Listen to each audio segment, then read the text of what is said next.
बहुत लोगों को तकलीफ हुई जो जारी बात है पाकिस्तान से भागे हुए हैं, जारी बात है उनको बड़ी तकलीफ भी, आई एम श्योर वो तकलीफ आप तक भी पहुंची होगी।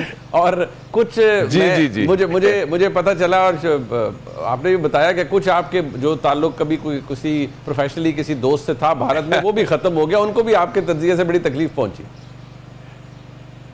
मुझे बड़ा दुख हुआ। देखिए जी, मैं जर्नलिस्ट, जैसे आप हैं अभी जर्नलिस्ट माशाल्लाह, मैं भी एडिटर ऑफ द मुस्लिम, जो पहला ट्रैक टू है इंडिया पाकिस्तान का मैंने शुरू किया था जी। और मैं खुद इंडियन अखबारों में लिखता रहा हूँ, इंडियन एक्स, ये Hindustan times, times of India, the telegraph वगैरह, और उनके जर्नलिस्ट को इनवाइट किया कि मेरी अखबार में द मुस्लिम का एडिटर था, आप लिखें। और मेरे ख्याल में ये कम्युनिकेशन होना चाहिए, सिविलाइज होना चाहिए, इख्तलाफ अपनी जगह, लेकिन अब क्योंकि हम हमसाए भी हैं, लेकिन इख्तलाफ राय होता है, हम भी करते रहे हैं, वो भी करते रहे। लेकिन जो इस दफ़ा मैंने देखा मुनीब साहब, मुझे बड़ा दुख भी हुआ, अफसोस भी हुआ कि हम कहते थे इंडिया जमहूरियत है, इंडिया एक सेकुलर मुल्क है, इंडिया एक बड़ा लिबरल मुल्क है। उनके जो मीडिया के सरकर्दा लोगों ने जो एक बड़ा शर्मनाक किरदार अदा किया है। झूठ तो अपनी जगह चले, डिसइंफॉर्मेशन भी चलती है, लेकिन एक जो बुग़्ज़, एक तासुब, एक नफरत का मुजाहरा किया। आप लोग कह रहे हैं डिसमेंटल पाकिस्तान, लोग कह रहे हैं न्यूक पाकिस्तान, और ये लोग हैं जो वजीर रह चुके हैं, ये लोग हैं जो चीफ एडिटर हैं अखबारात के रह चुके हैं, ये हैं, और ये लोग हैं जो मेंबर्स ऑफ पार्लियामेंट हैं, नॉट ओनली बीजेपी, दूसरे भी। तो ये इसके फिर क्या गुफ्तगू रहनी। हमारे साथ पैनल में आते थे Washington, London, track two, this and that, आपको पता है सारा जो चलता रहता है। तो अब क्या, अगर ये तो रेड लाइन क्रॉस कर ली, हमारी जो पाकिस्तान हमारे लिए रेड लाइन है, and on that there can be no compromise. और अल्लाह मुझे तो खुशी हुई कि पाकिस्तान ने जिस तरह हमने जवाब दिया, उनका तकब्बर खत्म किया। और मैंने कहा था मोदी विल ब्लिंक, इसकी जरूरत नहीं होगी, Pakistan will hit back very hard. क्योंकि हमारा इस वक्त, आप तो खैर यू आर वेरी यंग माशाल्लाह, लेकिन I was a kid when I saw the 65 war. बिल्कुल ठीक। सितंबर 65 का जज्बा मुनीब साहब मैंने 2025 में मई में देखा है। वही जज्बा, वही जोश, वही वलवला, एंड एक और चीज, खौफ का खात्मा। कोई खौफ नहीं कि हिंदुस्तान क्या करेगा, बल्कि लोग कहते हैं मुझे, यार क्या इंतजार क्यों कर रहे हैं हम लोग, पहले क्यों नहीं करते। So they were itching for it and they were not scared. तो that's a sign of a very dynamic जिंदा दिल कौम माशाल्लाह। तो ये एक बड़ा, और जो कौम की यकजहती हुई है विद आर्म फोर्सेस, एक पेज पर, सिर्फ नहीं एक पेज पर मुकम्मल यकजहती कि जी ये हमारा दुश्मन है, हमने मिल के मुकाबला करना है। तो मेरे ख्याल में ये पाकिस्तान, और चर्चिल की किताब में पढ़ा था, देयर फाइनेस्ट आवर, उन्होंने लिखा था वर्ल्ड वॉर 2 के बारे में, this was our finest hour that we rose to the occasion. माशाल्लाह, बिल्कुल। अच्छा मुशाहिद साहब, आपने क्योंकि बड़ा क्लोजली देखते हैं, ये आपने पहले भी प्रेडिक्ट किया कि Modi will blink, and obviously that's what exactly happened. But अब इशू ये है कि, और मैंने कहा था ट्रंप विल इंटरवीन, मैंने ये भी कहा था अमेरिका विल इंटरवीन। ऑल्दो हमें लग रहा था एक दिन पहले जेडी वैंस कह रहे हैं एक इंटरव्यू के अंदर कि कोई वो हमारा ताल्लुक नहीं है, ये we can not make them do stuff. But अब मुझे ये बताइए कि सर सीएनएन पे, I am sure you must have come across, एक स्टोरी है अबाउट सम क्रिटिकल इंटेलिजेंस जो कि मिली अमेरिका को, and obviously they rush to, या इंडिया ने उनको रश किया है, जो भी था। अब मोदी ने आज अपनी स्पीच में कहा है कि हम न्यूक्लियर किसी उससे ब्लैकमेल नहीं होंगे। यहाँ डिफेंस मिनिस्टर कह रहे हैं we never even got close to it. So exactly what can you assess कि क्या हुआ होगा दैट स्ट्रक द अमेरिकन्स और स्ट्रक द इंडियंस? चलिए, दो पार्ट्स में दे लेता हूँ आपका सवाल। पहला जो जेडी वैंस ने जो फरमाया, जेडी वैंस ने कहा 2 दिन पहले, मेरे ख्याल में 8 तारीख को कहा था उन्होंने कि जी लंबा चौड़ा इंटरव्यू में कहा कि it's none of our business, मतलब आप जाने और अपना काम जाने। मैंने किसी टीवी चैनल से मुझे पूछा कि ये तो बयान आ गया उनके नायब सदर का, मैंने कहा मैं इसको खैर मकदम करता हूँ, मैं वेलकम करता हूँ। इसका मतलब है अमेरिका अब न्यूट्रल है, और एज लॉन्ग एज के अमेरिका हिंदुस्तान का साथ ना दे, मैंने कहा हिंदुस्तान से हम अकेले निबड़ लेंगे हम अकेले काफी हैं इंशाल्लाह। और ये मुझे खुशी हुई, नंबर 1। दूसरी बात हुई, देखें जी, ये जंग जो हुई, जंग तो नहीं, झड़प कह लें, बहुत सीरियस, और जो इंडिया ने जारियत की पाकिस्तान के खिलाफ, ये 10 तारीख को सुबह 2 बजे से शुरू होकर शाम को 5 बजे। So we are talking of रफली 15 आवर्स।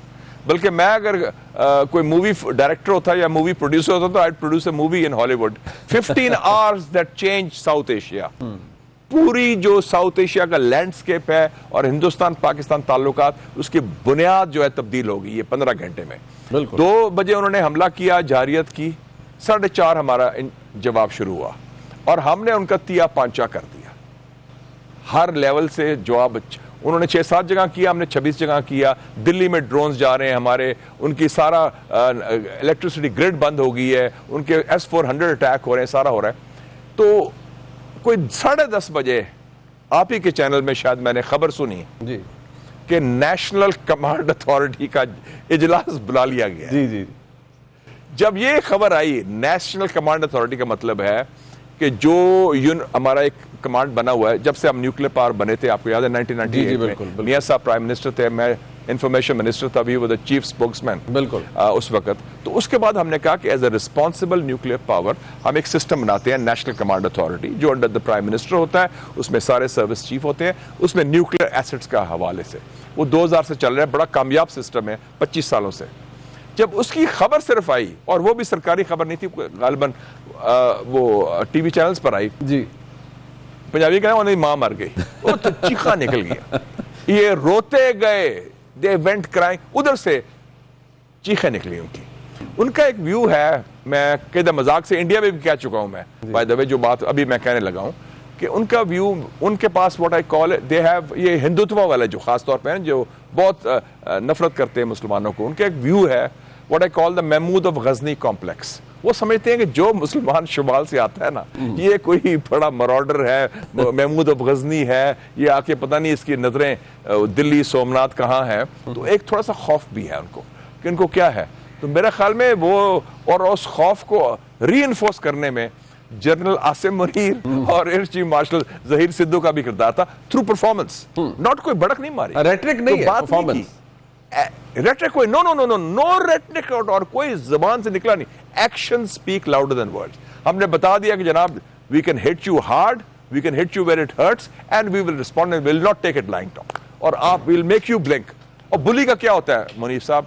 बुली आपको डराता है, धमकाता है, धमकी देता है, और फिर अगर आपको कहते हैं ना पंजाबी में दफा यरकानवे लगा दे, आप वो यरक नहीं जाते, वो खुद यरक जाता है, he backs off. That's what happened. और रोते गए अमेरिका के पास, उनको ये बड़ी खास मैसेजिंग और सिग्नलिंग, ये general Zia was an expert in that, वो करते थे, 80s में किया था 2-3 दफा, कि जिस वो न्यूक्लियर की बात कर देना तो इंडिया बैक्ड ऑफ। तो ये हमने कुछ नहीं किया ना, हमने कोई ऐसी अंधिया दिया खुदा ना खास्ता, we are a very responsible nuclear power. हमने सिर्फ कहा कि नेशनल कमांड अथॉरिटी की मीटिंग कॉल हो गई है, कोई टाइम नहीं बताया, कोई वेन्यू नहीं बताया, लेकिन उस खबर से ही इसको इतना खौफ आया कि देन एवरीथिंग, वो कहते हैं पंजाबी चक वकर बह गए, that was the end of it. So that was the turning point. इसमें न्यूक्लियर ब्लैकमेल नहीं था, किसी किस्म का black, we don't do that. और हमने तो जो काम किया, ऐलान किया, हमने तो अनाउंस किया, और हमने सच भी बोला है कैजुअलिटीज क्या हुई हैं, किधर अटैक हुए हैं, what was hit, what was not hit. तो हमारा तो बड़ा it was up front end straight. उनका था क्योंकि वो स्टेल्थली, सरप्टिशियसली, स्नीकीली वो काम कर रहे थे, तो वो एक्सपोज हुए और वो फिर भागे गए अमेरिका के पास। तो जो CNN ने कहा ना अलार्मिंग इंटेलिजेंस वाज मेड, तो इंटेलिजेंस नहीं थी, वो यही बात थी। अच्छा, उनके इंडिया के जहन में जो रोते गए अमेरिका के पास, उन्होंने ये बात की होगी। और ये आपको याद होगा कि जो किताब लिखी है पोम्पियो ने, नेवर गिवन इंच, उसमें लिखा है 2019 में पुलवामा के बाद भी सुषमा स्वराज ने उसको कॉल किया था रात को कि जी वो पाकिस्तान न्यूक्लियर हमला करने वाला है। तो ये हर दफा इंडिया बातें करता है, बड़क मारता है, फिर यरक जाता है, और फिर बहाना बना के पाकिस्तान के खिलाफ इल्जाम लगाता है कि न्यूक्लियर का। हमने नहीं ये काम किया, बट वो उनको खौफ जरूर है। अच्छा, एक बड़ी इंटरेस्टिंग बात है, making the most of your presence, इसलिए मुशाहिद साहब, बिकॉज जब माशाल्लाह पाकिस्तान न्यूक्लियर पावर बना, आप फोर फ्रंट पे थे, you were the information minister, तो एक तो वैसे ही बंदा one tends to puff up your chest, और बंदे को होता है कि यार आज हम अल्हम्दुलिल्लाह तगड़े हो गए। एब्सोल्युटली, वो you have lived through it, you have lived that thing.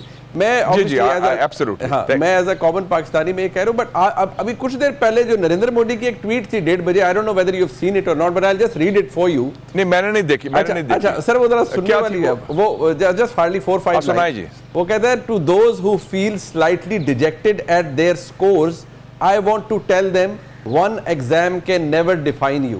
Your journey is much bigger and your strengths go far beyond the mark sheet. Stay confident, stay curious because great things await.